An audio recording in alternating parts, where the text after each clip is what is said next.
I can still taste the rain from that night, metallic and deep, the kind that settles into your skin. Sharon stood on my porch, soaked to the bone, cradling a tiny, shivering bundle wrapped in a dripping towel. "Please, Marianne," she whispered, voice thin.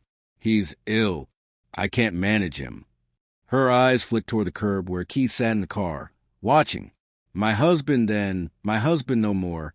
That was the last evening I ever saw them together.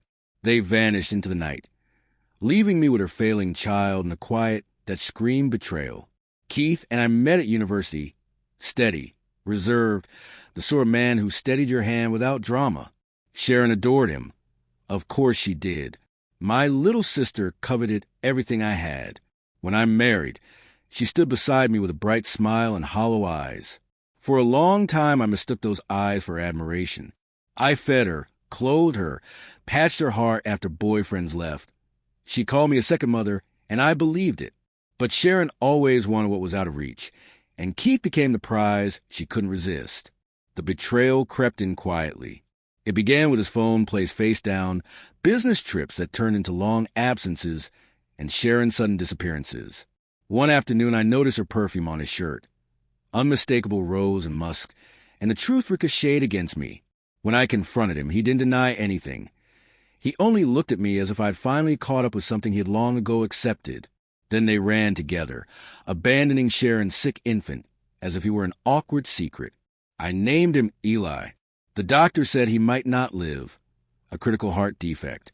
Sharon never called. Keith didn't write. I sold jewelry, sold a house, sold pieces of my piece to pay for the operations that kept Eli alive. Against the odds, he survived. Stubbornness and maybe something like retribution embodied. Nights at the hospital, watching his chest rise and fall, I thought of the two of them building a life from what they'd left behind.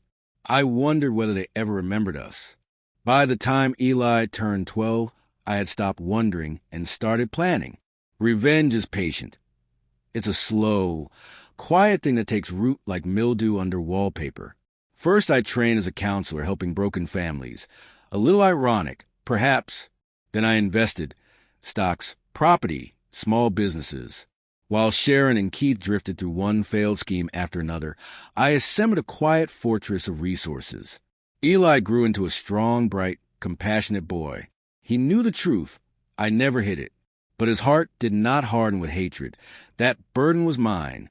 On the evening he turned 18, he surprised me by saying, "You don't have to fight for me anymore." I answered, "I'm not fighting for you. I'm fighting with you." He smiled, a curve that carried Keith's jaw and Sharon's fire all at once. And in that smile I understood the moment had arrived. 15 years later they returned. People like them do when need pushes them home. Keith's company had failed. Sharon looked threadbare and frantic. They arrived at a family gathering uninvited, brazen and entitled. Marianne, Sharon cooed with practiced sweetness. "We were just talking about little Eli. Whatever happened to him?" She smirked. Keith laughed a nervous, thin laugh. I answered softly, "He passed away." Keith stiffened. Sharon's face faltered as she searched mine for a crack. I let silence sit between us, deliberate and heavy. The door opened then, and Eli walked in, a grown man with broad shoulders and calm eyes, the old birthmark beneath his jaw as clear as proof. Their conversation cut off, as if someone had taken the breath from a room. "Mom," he said, and both of them froze. He wasn't speaking to them. He was looking at me. I touched his arm. "Eli, this is your Aunt Sharon. And your biological father, Keith." Color drained from Keith's face. Sharon's lips trembled. I smiled slowly, with the measured quiet of someone who has waited a long time. Eli looked at them with a polite, cold reserve. "I survived," he said simply. He stayed only long enough for their shame to settle like dust.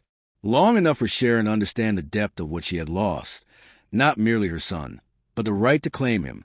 After they left, I sat alone in a hush that felt nothing like triumph and nothing like grief, a stillness threaded with a justice finally balanced. Revenge, I learned, is not the same as destruction. They stole love. I rebuilt it. They fled from guilt. I made them encounter it. And when Eli smiled at me that night, whole and alive, I realized the truest victory was not in breaking them, but in living the life they discarded.